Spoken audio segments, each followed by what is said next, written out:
is Shashank Joshi. I represent a company called Money on Mobile, and we are not a bank, but we are licensed by the Reserve Bank of India to set up a semi-closed payment system in the country.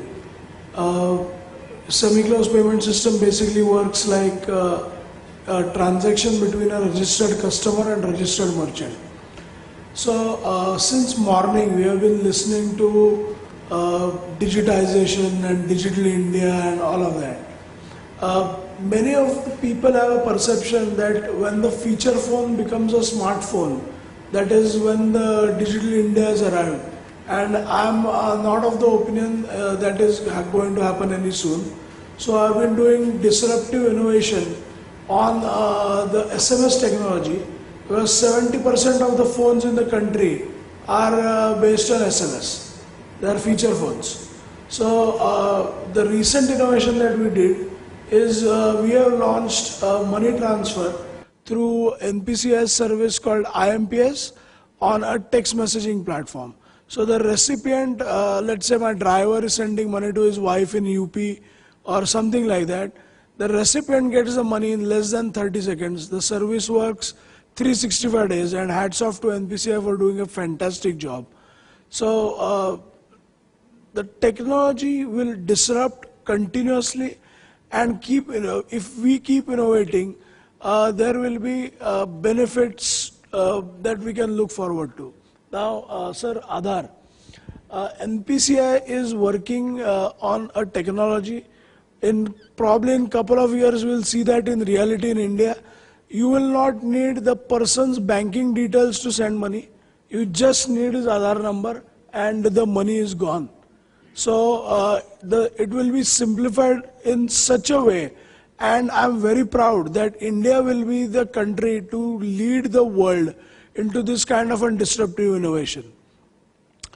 We have also done one more innovation in terms of leveraging this technology.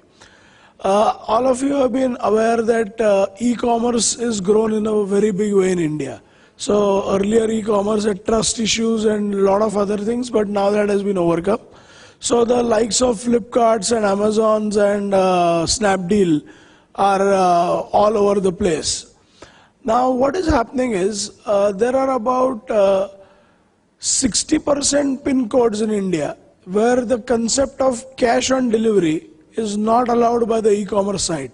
So the e-commerce site asks you to put in your PIN code and then do a transaction.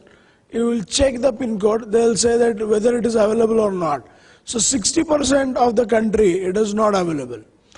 Now what is happening to that part of the country? There is penetration of TV in India in a very huge way, and people are watching the likes of Flipkarts and Amazon and Snapdeal on TV day in and day out, but they do not have a way to interact with the system.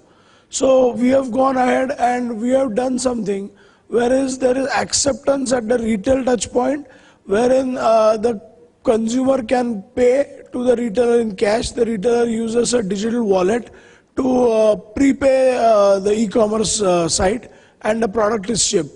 So these kind of consumers now have a chance to get included into the mainstream system, and I think the way I look at it is technology will change the shape, and technology will change the way people transact and get included into the system. It is a very, very important piece of financial inclusion.